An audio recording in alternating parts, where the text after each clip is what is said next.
और वहीम नाज़रीन अस्सलाम वालेकुम, मैं हूं इमरान वसीम।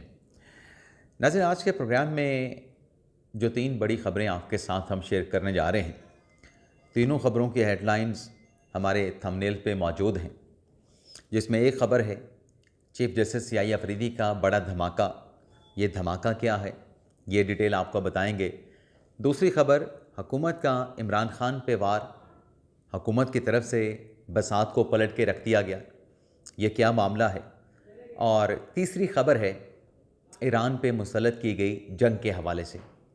अमेरिकी तैयारा तबाह हुआ है और ईरान की तरफ से पुरज़ोर ताकतवर जवाब दिया गया है। फिर इस कशीदगी की तफसीलात भी आपकी खिदमत में पेश करेंगे। लेकिन प्रोग्राम का आगाज़ करने से पहले नाज़रीन, सोशल मीडिया पे पाकिस्तान के सोशल मीडिया की बात कर रहा हूँ। हमने कल भी इस पे बात की। आप अगर सोशल मीडिया पे देखेंगे ईरान इसराइल जंग को लेके, जो इसमें अमेरिका इसराइल का इत्तेहादी है, पाकिस्तान से मुतल्लिक़ क्या बातें की जा रही हैं और इमरान खान को क्या बना के सोशल मीडिया पे पेश किया जा रहा है। इमरान खान साहब को कहा जा रहा है, और ये पीटीआई के लोग कर रहे हैं, पीटीआई का बयानिया बेचने वाले लोग कर रहे हैं, और इसमें कहा जा रहा है कि इमरान खान साहब उम्मत मुसलमान के लीडर हैं। मैं कुछ हक़ाइक़ इस दावे से मुतल्लिक़ आपकी खिदमत में पेश करूँगा। देखें, शहबाज शरीफ बकौल इनके जो सोशल मीडिया पे प्रोपोगंडा या अपना नैरेटिव दे रहे हैं, शहबाज शरीफ उम्मत मुसलमान के लीडर नहीं हैं, नवाज शरीफ भी उम्मत मुसलमान के लीडर नहीं हैं, आसिफ अली ज़रदारी भी उम्मत मुसलमान के लीडर नहीं हैं, मौलाना फजल रहमान भी उम्मत मुसलमान के लीडर नहीं हैं। अगर उम्मत मुसलमान का लीडर है जो सोशल मीडिया पे नैरेटिव बना रहे हैं, उनके मुताबिक वो सिर्फ इमरान खान है। चलें जी, इमरान खान साहब लीडर हैं। इमरान खान साहब का जो अकाउंट है उनके जेल में होने के बावजूद भी ऑपरेट होता है। इमरान खान के अकाउंट से, एक्स अकाउंट से अफ़गान जंग के मामले पे, टीटीपी के मामले पे ट्वीट्स आते रहते हैं। खान साहब का अकाउंट जो है वो ऑपरेशनल है। आखिरी ट्वीट जो खान साहब के अकाउंट से किया गया, अपना लिखा हुआ उनके मैनेजर का, वो 5 फरवरी को हुआ, और 16 फरवरी को कासिम खान का जो ट्वीट है उसको रीपोस्ट किया गया। इमरान खान साहब अगर उम्मत मुसलमान के लीडर हैं तो बताएं कि जब फरवरी 2019 में भारत के साथ जब पाकिस्तान का टाकरा हुआ तो खान साहब ने क्या कहा था कि क्या मैं भारत के साथ जंग कर लूं। अगस्त 2019 में जब भारत ने मकबूजा कश्मीर में एक स्याह इक़दाम उठाया, जिसे 5 अगस्त 2019 के इक़दाम से याद किया जाता है, उम्मत मुसलमान ने क्या फ़ैसला किया था कि हम हर जुमे को एहतजाज करेंगे और 1 मिनट की खामोशी अख्तियार करेंगे। कोई जंग नहीं थी। जंग के अंदर एक लीडर ये कर रहा है, तो अगर मौजूदा हालात में इमरान खान साहब वज़ीर आज़म होते, जो ख़ुद वज़ीर आज़म होते हुए भारत के साथ जंग के लिए तैयार नहीं थे, भारत का जो इक़दाम था, कश्मीर का जो पूरा नक्शा है तब्दील करने का, उसकी जो हैसियत है तब्दील करने का, 5 अगस्त 2019 का फ़ैसला, उस पर भी इमरान खान साहब ने कुछ नहीं किया था। मासवा ये कह दिया कि हम इस पर एहतजाज करेंगे।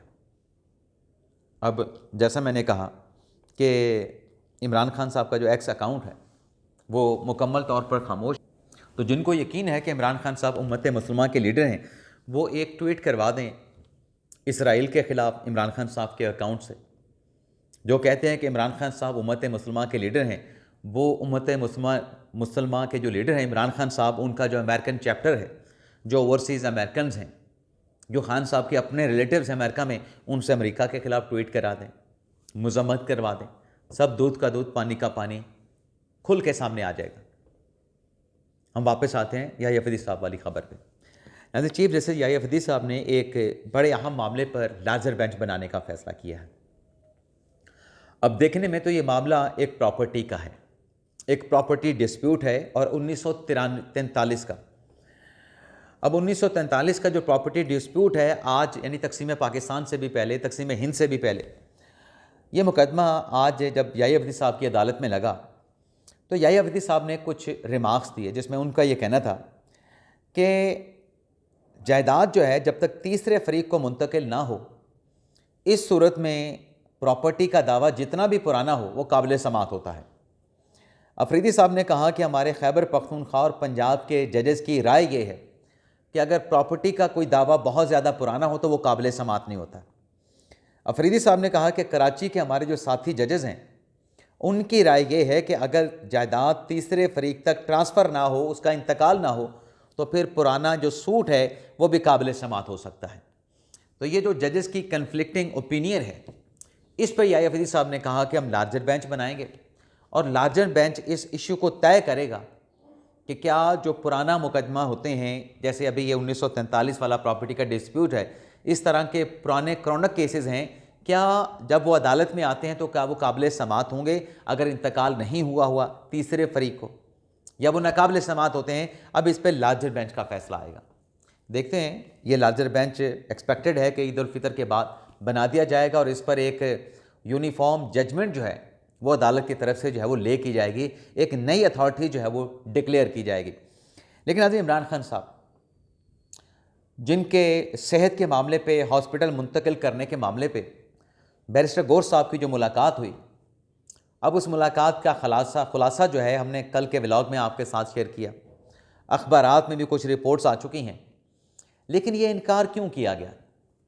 याहिया अफरीदी साहब का बैरिस्टर गौर से मुलाकात में ये कहना कि हमारे पास कोई अख्तियार नहीं, हम सो मोटो नहीं ले सकते, जितना करना था इमरान खान के लिए किया, अब हमारे पास करने को कुछ है नहीं, आपका कोई मुकदमा नहीं, आप मुतलका फ़ोरम पे चले जाएं, और मुतलका फ़ोरम इस्लामाबाद हाई कोर्ट है। ये क्यों कहा गया? इसके पीछे नाज़रीन हुकूमत की तरफ से दायर की गई एक CMA है। अब वो CMA क्या होती है? CMA नाज़रीन होती है सिविल मिसलिनियस एप्लीकेशन, जिसे उर्दू में हम मुतफ़र्रिक़ दरख्वास्त कहते हैं। ये दरख्वास्त नाज़रीन एडिशनल अटॉर्नी जनरल साहब ने सुप्रीम कोर्ट में जमा करवाई, और ये जमा करवाई गई ग़ालिबन 16 फरवरी को। और 16 फरवरी से पहले आपको पता है कि 12 फरवरी को इमरान खान साहब के केसेस की समाअत हुई, जिसमें सलमान सफदर साहब की रिपोर्ट की रोशनी में, अडयाला जेल के सुपरिटेंडेंट की रोशनी में याहिया अफरीदी साहब के बेंच ने यह हुक्म दिया, या हुकूमत ने यह यकीन दहानी कराई कि इमरान खान साहब का जो है वो बेहतरीन डॉक्टर से मुआयना करवाया जाएगा, एक एग्जामिनेशन करवाया जाएगा। दूसरा हुक्म ये दिया गया कि इमरान खान की बेटों से बातचीत करवाई जाएगी। तीसरा ये था कि इमरान खान की जो किताबें हैं वो उनको पहुंचाई जाएंगी, हैंड ओवर की जाएंगी। तो 12 फरवरी के इस ऑर्डर की तामील करके 15 को इमरान खान साहब का मेडिकल एग्जामिनेशन करा के 16 को जो रिपोर्ट जमा हुई, उसमें नाज़रीन कुछ अहम बातें अदालत की तरफ से, अपना हुकूमत की तरफ से लिखी गई, और वो अहम बातें अदालत को बताई गई। उसमें एक तो ये कहा गया कि ये जो इमरान खान साहब के लिविंग कंडीशन से मुतल्लिक रिपोर्ट मांगी गई है, ये सुप्रीम कोर्ट का ऑर्डर अगस्त 2023 का है, और ये उस वक्त का ऑर्डर है जब इमरान खान साहब अटक जेल में थे, अडयाला जेल में नहीं थे। और उस जवाब में कहा गया कि अगस्त 2023 के इस ऑर्डर की तामील में, जो कि उमरता बंदियाल साहब ने ऑर्डर दिया था, गुड टू सी वाले जो चीफ साहब हैं, रिपोर्ट हमने तामील करके जमा करवा दी। हुकूमत ने कहा कि उस रिपोर्ट के ऊपर अगर अदालत ने फैसला नहीं किया, कोई ऑर्डर पास नहीं किया, तो इसमें हुकूमत की तरफ से कोई डेफिशिएंसी नहीं थी। उस जवाब में कहा गया, उस CMA में कहा गया कि हमने तो अपना जो जिम्मेदारी थी अदालती हुक्म पे अमल करके रिपोर्ट जमा करा दी, और रिटायरमेंट से पहले उमरता बंदियाल साहब ने या रिटायरमेंट के बाद सुप्रीम कोर्ट में केस नहीं लगाया। तो दूसरी तरफ जो इमरान खान साहब के अपने वकला हैं, हुकूमत ने इमरान खान साहब के वकला से मुतल्लिक़ कहा कि ये ख़ुद इतने एक्टिव और विजिलेंट थे कि अगर सुप्रीम कोर्ट में मुकदमा नहीं लगा, उमरता बंदियाल साहब रिटायर हो गए, उनके रिटायरमेंट के बाद और चीफ जस्टिस आए, कोई अर्ली हेयरिंग की दरख्वास्त इमरान खान साहब की लीगल टीम की तरफ से सुप्रीम कोर्ट में नहीं फाइल की गई। और इस दौरान हुकूमत अपनी दरख्वास्त में कहती है कि इमरान खान साहब को अटक से अडयाला जेल में मुंतकिल कर दिया गया था, और ये जो ऑर्डर था लिविंग कंडीशन का, जो इमरान खान साहब से मुतल्लिक रिपोर्ट मांगी गई, ये उमरता बंदियाल साहब ने सो मोटो का अख्तियार इस्तेमाल किया था, अज़ खुद कार्रवाई का अख्तियार इस्तेमाल किया था, क्योंकि हुकूमत ये कह रही है कि जो मुकदमा अदालत के सामने था उसमें इमरान खान साहब की लिविंग कंडीशन का कोई क्वेश्चन था नहीं। तो लिहाजा जब खान साहब को अटक से अडयाला जेल में मुंतकिल कर दिया गया, एक तो ये मामला पहले ही गैर मौसर हो चुका था।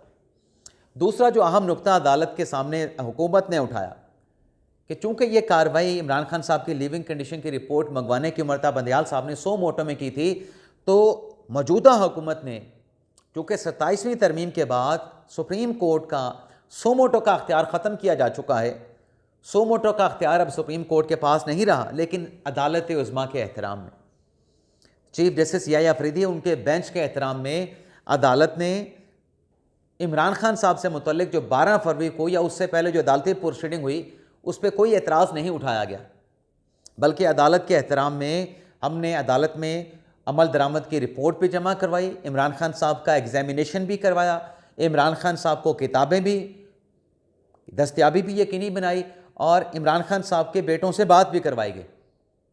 तो ये हुकूमत कह रही है कि आपने ये पहले जो करना था कर लिया, आपके एहतराम में हमने ये सब कुछ आपके हुक्म की तामील भी कर दी, लेकिन आपके पास अब सो मोटो का अख्तियार नहीं है। तो उसके बाद फिर याह्या अफरीदी साहब ने जब मुलाकात हुई बैरिस्टर गौर के साथ, उसमें भी उन्होंने यही बात की जो हुकूमत ने अपनी रिपोर्ट में निशानदेही की, पॉइंट आउट किया कि आप सुप्रीम कोर्ट के पास सो मोटो की पास नहीं है। तो मुलाकात में अफरीदी साहब ने भी बैरिस्टर गौर से ये कहा कि हमारे पास सो मोटो की पार नहीं है, आपका अगर कोई ग्रीवेंस है तो आपको मुतलका हाई कोर्ट में, मुतलका ट्रायल कोर्ट पे जाना पड़ेगा। हमारे सामने ये एहतजाज, ये सियासी तमाशा, ये प्रोटेस्ट, ये धरने वरने ये सुप्रीम कोर्ट के सामने ना किए जाएं। ये अल्फाज मेरे हो सकते हैं और मेरे ही हैं, लेकिन इसी तरह का मामला अफरीदी साहब ने तहरीक इंसाफ को बड़े बेहतर तरीके से मुनासिब अल्फाज के साथ जो है वो कन्वे किया। अब नाज़रीन बात कर लेते हैं, एक तो हम बात करते हैं जो ऑपरेशन ग़ज़्ब-ए लिल हक़ जारी है, पाकिस्तान अफ़वाज की जानिब से जो स्ट्राइक्स की गई हैं अफ़गानिस्तान में, उसमें नाज़रीन 415 जो फितनतुल ख़ारिज के करिंदे हैं तालिबान के वो मारे गए हैं, 850 से ज़ायद ज़ख्मी हुए हैं और पाकिस्तान के लड़ाका तैयारों ने अफ़गानिस्तान के अंदर 46 ठिकाने दहशतगर्दों के, उनके सहूलतकारों के, उनको टारगेट किया है और सैकड़ों उनके जो चेक पोस्ट थी, सैकड़ों जो टैंक्स थे, उनको तबाह किया गया है मुकम्मल तौर पे। और 32 किलोमीटर स्क्वायर फुट का कोई इलाका है, वो भी कल ख़बर आई थी, जिसे पाकिस्तान की अफवाज ने पेशकदमी करते हुए उस पर कैप्चर कर लिया है। लेकिन अगर हम बात करें ईरान जंग की, ईरान इसराइल कशीदगी की, तो एक तो मुत्तहिदा अरब अमारात ने अपना जो सफारत खाना है वो यूएई में बंद करने का ऐलान कर दिया है और मुत्तहिदा अरब अमारात का ये कहना है कि ये फ़ैसला यूएई ने अपनी कौमी सलामती और ख़ुद मुख्तारी को यकीनी बनाने के लिए किया और तमाम जो स्टाफ है तेहरान में यूएई के सफारत खाने का, उसको वापस बुला लिया गया है। लेकिन नाज़रीन, आयतुल्लाह ख़ामनई जो शहीद हुए इस जंग में, अब उनकी शहादत के बाद जो मुतलका कमेटी है, मुतलका जो मजलिस है, उससे मुतल्लिक़ ये कहा जा रहा है कि जो कि 88 अरकान पे मुश्तमिल होती है और उसका हर रुकन 8 साल के लिए मुंतखब होता है। अब ये मजलिस दूसरी मरतबा सुप्रीम लीडर यानी रहबर आला का इंतखाब करने जा रही है और रहबर आला का जो इंतखाब है, जब ये हो जाता है तो फिर ईरान के कॉन्स्टिट्यूशन के मुताबिक मुल्की फ़ैसलों में सुप्रीम कोर्ट का जो सुप्रीम लीडर का जो इनपुट होता है उसे अथॉरिटी समझा जाता है। तो एक्सपेक्टेड है कि 1 से 2 दिनों में जो ईरानी वज़ीर ख़ारजा हैं इराक़ची अब्बास इराक़ची, वो ये कहते हैं कि 1 से 2 दिन में जो मुतलका मजलिस है, मजलिस ख़बरगान जो है, वो 1 से 2 दिन में नए सुप्रीम जो लीडर हैं उनके नाम का इंतखाब कर लेगी। लेकिन आज एक जो अमेरिकन त्यारा है वो कुवैत में गिर के तबाह हुआ है और इस अमेरिकी त्यारे के गिरने की जो तस्वीर है वो भी सोशल मीडिया पर वायरल हुई है, जिसमें अमेरिकन फ़ाइटर जेट में जो भड़कने वाले, उठने वाले जो शोले हैं वो देखे गए हैं। लेकिन जो पायलट था फ़ाइटर जेट का, उसने अपने आप को इंजेक्ट किया, लेकिन ज़ख्मी हालत में उसे भी जो है वो हॉस्पिटल में मुंतकिल कर दिया गया है। लेकिन सदर ट्रंप की तरफ से जो रात का बयान आया कि नई जो क़यादत है ईरान की, वो मुज़ाकरात करना चाहती है, तो इस पर जो इस वक्त कौमी सलामती के जो उनके सरबराह हैं ईरान के अली लारेजानी, उनकी तरफ से स्टेटमेंट आया है कि अमेरिका के साथ ईरान किसी किस्म के मुज़ाकरात नहीं करेगा। ईरान के ऊपर हमला करके मशक़ वुस्ता को जो है वो अफरा तफरी का शिकार कर दिया गया है।